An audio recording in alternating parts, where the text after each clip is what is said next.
এতিয়া আজি আপোনালোকক কওঁ আমাৰ গণেশগুৰিৰ ফটোখন লৈ ফটোখন চৰকাৰে মুচিছিলে নেকি দুজন পেইণ্টাৰে মোৰ লগত ষ্টেটমেণ্ট আছে দুজন পেইণ্টাৰে থানাত ষ্টেটমেণ্ট দিলে যে এইখনটো জুবিনৰ ফটো যেন নালাগে সেইকাৰণে আমি মুচি দিছোঁ দুজন পেইণ্টাৰ আৰু দুইজন পেইণ্টাৰ কিন্তু মুছলিম নহয় অসমীয়া ল'ৰা এটা সেই দুজনৰ মই নাম আপোনালোকক প্ৰকাশ কৰিম আপোনালোকে ইণ্টাৰভিউ ল'ব যে তাত চৰকাৰে মুচিব দিছিল নেকি ঠিকাদাৰজনো অসমীয়া আৰু তিনিওজনে জুবিনৰ ভক্ত তেওঁলোকে ক'লে আমি সুধিলে কিয় মুচিলি বোলে এইখনতো দাদা জুবিন বুলিতো আমি ভবা নাছিলোঁ দুইজন অসমীয়া মই চিপিক কৈ দিম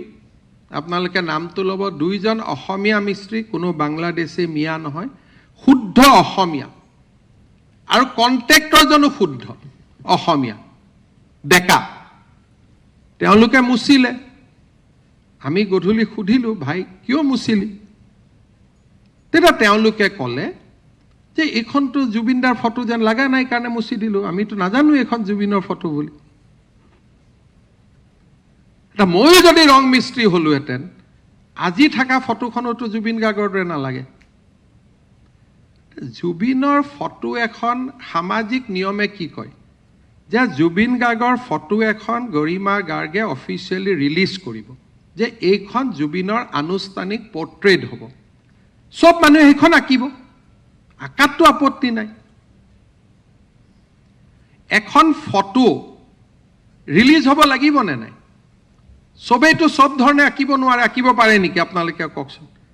ৰাষ্ট্ৰপতিৰ ফটো আমি যিকোনো ফটো লগাব নোৱাৰোঁ এখন পৰিয়ালে ফটো ৰিলিজ কৰি দিয়ে যে এই ফটোখনে প্ৰতিমূৰ্তি বনালেও এখন ফটো এতিয়া কি হৈছে তাকে লৈ তেজপুৰত এখন অদ্ভুত ফটো বনায় বৰপেটাত এখন অদ্ভুত ফটো বনায় তাকে লৈ দুদিন ছ'চিয়েল মিডিয়াত চৰ্চা আচল নিয়মটো কি যে আমাৰ জাতিটো কেনেকৈ পৰিচালনা হ'ব লাগে মোৰ ছিষ্টেমটো কি যে জুবিনৰ অনুৰাগীসকল বহিব এখন জুবিনৰ ফটো নিৰ্ণয় কৰিব যে জুবিন গাৰ্গৰ এইখন ফটো হ'ব তাৰপিছত য'তে আঁকিব না তাতো কোনো সমস্যা নাই এটা এই যিটো গ্ৰুপে ফটো আঁকে তেওঁলোক হ'ল SFI আৰু তেওঁলোকে ফ্লাইঅভাৰ হ'ব প্ৰথম নিদিয়ে আৰু ফ্লাইঅভাৰখন হোৱাৰ পিছত তেওঁলোকে ফটো আঁকে আপোনালোকে চাব এই যে যিজন ল'ৰা তেওঁ ভৰলুমুখৰ ফ্লাইঅভাৰ হ'ব নিদিয়ে ইটো হ'ব নিদিয়ে প্ৰথম গছ কিয় কাটিছে বুলি তেওঁলোকে আন্দোলন কৰে এই একেটা গ্ৰুপ আৰু যেতিয়া ফ্লাইঅভাৰখন হৈ যায় তেওঁলোকক ফ্ৰীত ফটো আঁকিব দিব লাগে যাতে তেওঁলোকৰ পাব্লিচিটি হয় ইটো টুপি পিন্ধাব সিপু টুপি পিন্ধাব এনেকেতো এজন মানুহক অপমান কৰাটো নিয়ম নাই আপোনালোক সকলোৱে জুবিন গাৰ্গক জীৱনকালত দেখা নাই জানো সেইখন জুবিনৰ ফটো হয় নেকি এটা গৰিমাই চহী মাৰি এখন ফটো ৰিলিজ কৰি দিব যে যোনে প্ৰতিমূৰ্তি বনাব খোজে যোনে জুবিনৰ ফটো অফিচত ৰাখিব খোজে যোনে জুবিনৰ ফটো আঁকিব খোজে এইখন ফটো আঁকিব বা 3খন 4খন তেওঁ ফটো ৰিলিজ কৰিব তাৰ ওপৰতে মানুহে ফটো আঁকিব এতিয়াৰ পৰা মই আপোনালোকক ক'লো ফটো সবে আঁকিব পাৰে কিন্তু এই পাৰ্টিটোক মই ফ্লাইঅভাৰত ফটো আঁকিব নিদিওঁ কাৰণ তেওঁলোকে ফ্লাইঅভাৰৰ বিৰোধিতা কৰে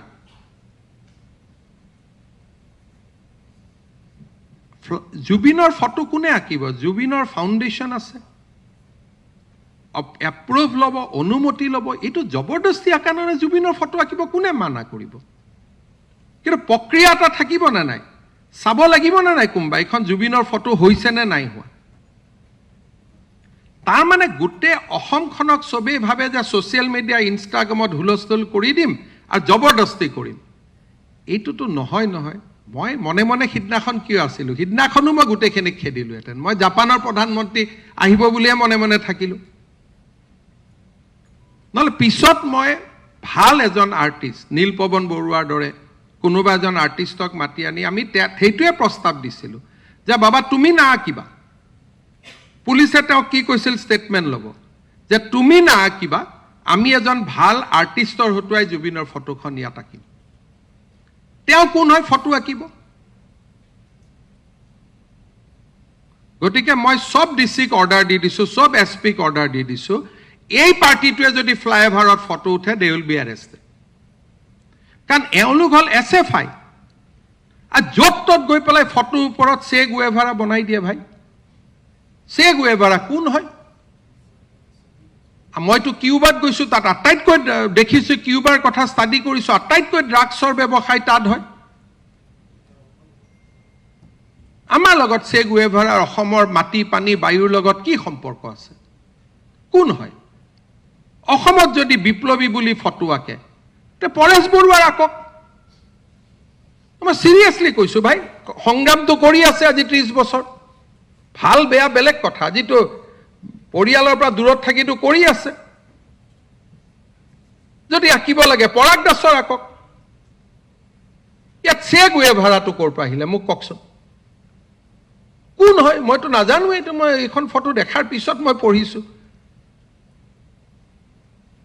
কিউবাত কিবা কৰি আছে কি কৰিছে কি কৰা নাই তাতে এখন ষ্টেট কোনো মানে তাত মানুহ যাব নোৱাৰে ইণ্ডিয়ান এম্বেসি এটা সোলাৰ পাৱাৰ লগাই চলি থাকে লাইট নাই ৰাস্তা নাই পানী নাই সেইখন ৰাজ্যৰ লগত দেশৰ লগত অসমৰ তুলনা হ'ব নেকি ভাই ফটোৱা গাম্ভীৰ্যপূৰ্ণভাৱে যে আজি আমি এইখন ফ্লাইওভাৰত অমুকৰ ফটো আঁকিম জিলা আয়ুক্তই অনুমতি দিব অসম চাৰু কাৰু কলা আমাৰ নিকেতন আছে সুন্দৰ কৰি তাৰ ষ্টুডেন্ট যাব ধুনীয়াকৈ ফটো আঁকিব কোনখন ফটো আঁকিব গৰিমা আগতে সহি কৰি দিব যে এইখন ফটো জুবিন গাৰ্গৰ ফটো হ'ব তেনেকে এখন শৃংখলিত প্ৰদেশ কেনেকে চলে মোক কওকচোন ডিসিপ্লিন ষ্টেট এখন কেনেকে চলে তেনেকেইটো চলে ইয়াতে ভৰলু মুখত ফ্লাইওভাৰখন হ'ব নিদিয়ে গছ কাটা দীঘিলী পুখুৰীত ফ্লাইওভাৰখন হ'ব নিদিয়ে গছ কাটা ফ্লাইওভাৰ হোৱাৰ পিছত এই পাৰ্টিটোৱে গৈ কয় মোক ফটো আঁকা জেগাখন দে তো কেনেকে হ'ব পাৰে ভাই হয় বিদ্ৰোহিতাকৰ নহলে ফটো আঁক গতিকে মই সব ডিসি আৰু এসপি কৈ দিছো যে এওঁলোকে যদি জুবিন গাৰ্গৰ ফটো আঁকিব খোজে ডিসি আঁকিব ফটোখন কিন্তু এই পাৰ্টিটো কি নাম এই এসএফআই পাৰ্টিটোক আমি ফটো আঁকিব নিদো নহলে তেওঁলোকে আগত ফ্লাইওভাৰখনক সমৰ্থন কৰিব লাগিব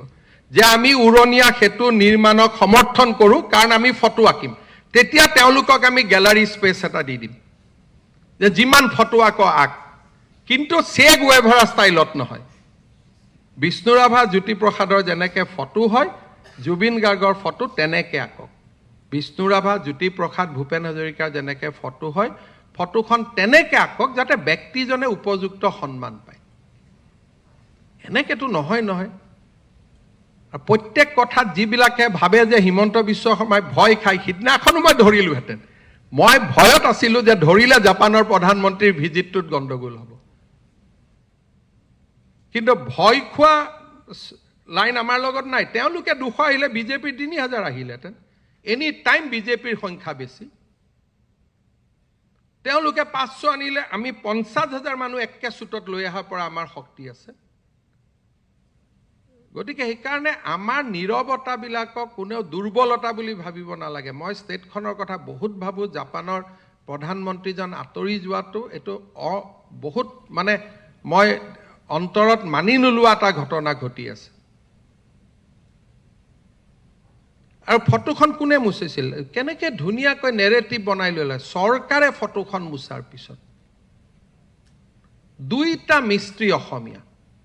দুইটা কন্ট্ৰাক্টৰ অসমীয়া আপোনালোকক কালি মই আজিয়ে গৈ আপোনালোকে পাৰ্থ মহন্তৰ পৰা লৈ ল'ব নাম কেইটা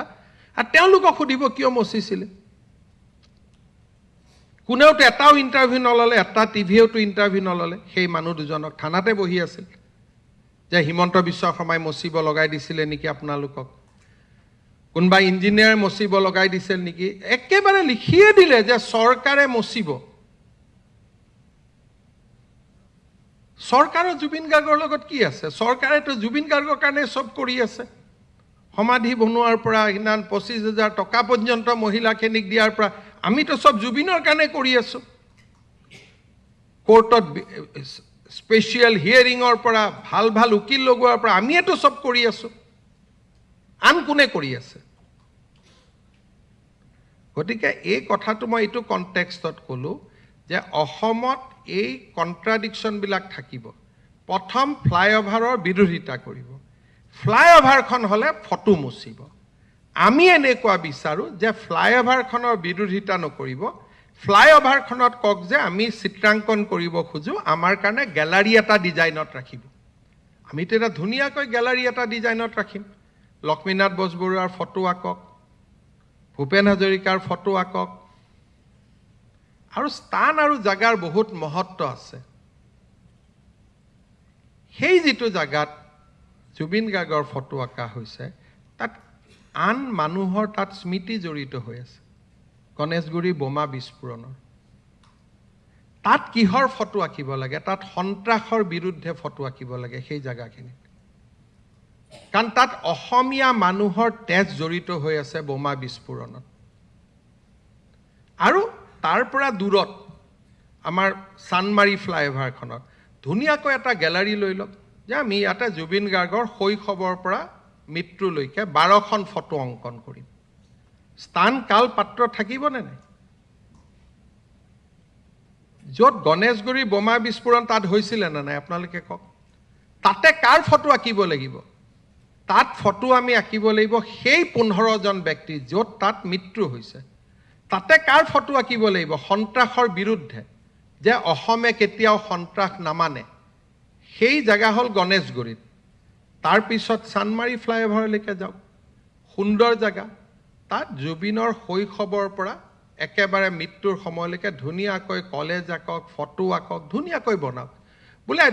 উলুবাৰীত আমি ভূপেন হাজৰিকা আঁকিম, বোলে আমি গণেশগুৰিত, আমি খানাপাৰাত আমি বিষ্ণু ৰাভাক আঁকিম, বোলে আমি ভৰলুমুখত আমি জ্যোতিপ্ৰসাদক আঁকিম। কোনখন চৰকাৰে বাধা দিব? মইতো উল্টাই আহ্বান কৰিছোঁ যে আমাৰ গুৱাহাটী যিখন আৰ্ট কলেজ আছে, তেওঁলোকৰ ষ্টুডেণ্টখিনিয়ে প্ৰতিটো ফ্লাইঅভাৰতে থিম এটা লওক। এটা ফ্লাইঅভাৰ ভূপেন হাজৰিকা থিম লওক, এটা ফ্লাইঅভাৰ লক্ষ্মীনাথ বেজবৰুৱাৰ থিম লওক, এটা ফ্লাইঅভাৰ জ্যোতিপ্ৰসাদ আগৰৱালাৰ থিম লওক, এখন ফ্লাইঅভাৰ জুবিন গাৰ্গৰ থিম লওক, এটা ফ্লাইঅভাৰ ডক্টৰ ভূপেন হাজৰিকাৰ থিম লওক, এখন ফ্লাইঅভাৰ জয়ন্ত হাজৰিকাৰ থিম লওক,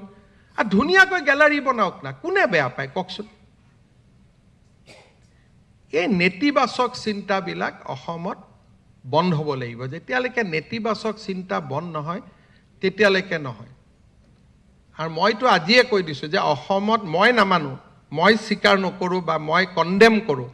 কিন্তু কোনোবাই যদি বিপ্লৱী বুলি কেতিয়াবা কাৰোবাৰ ফটো আঁকিব লাগে, অসমীয়া বিপ্লৱী হিচাপে পৰেশ বৰুৱাৰ আঁকক, চে গুৱেভাৰাৰ আঁকি লাভ নাই। মোৰ চিধা কথা। যদি বিপ্লৱী হিচাপত চাব খোজে, কি ক'ৰ পৰা এটা টুপি টুপি পিন্ধাই কি হালত কৰি দিলে চিন্তা কৰকচোন। এইবিলাকৰ পৰা আমি দূৰত থাকিব লাগে, আৰু দূৰত থাকিলে অসমখন আগুৱাই যাব। আৰু এইবিলাক SFI, CPM এইবিলাকে খাই পেলাব দেশখন। সেইকাৰণে কোনোবাই ভাবি যায় হিৰো হৈছে, কোনদিনা মই NSAত ভৰাই দিম ঠিক নাই। মই খাতি তাতি নকৰোঁ, কিন্তু সিদিনাখন মই ৰখিলোঁ অকল জাপানৰ প্ৰধানমন্ত্ৰী আহিব বুলি। জুবিনৰ ফটো মুখ্যমন্ত্ৰীয়ে গৈ নিজে আঁকিব, ময়ো অলপ ৰং লগাই আহিম। জুবিনৰ লগত আমাৰ শত্ৰুতা আমি নাই নহয়। জীৱনকালত জুবিনক বেয়া পোৱা মানুহবিলাকে আজিকালি জুবিনক ভাল পায়, আৰু আমাৰ দৰে জীৱনকালত ভাল পোৱা মানুহবিলাকক বেয়া পোৱা বনাই দিছে। গতিকে এইটো ছিষ্টেমৰ পৰা আমি দূৰত যাব লাগিব। কিবা আছে যদি সোধক, নহ'লে সামৰণি মাৰোঁ। হ'ব, আপোনালোকেও চাই চিতি এইবিলাক কৰি থাকিব। অসমখন ভাল হ'ব লাগে, মোৰ কথা ইমানেই।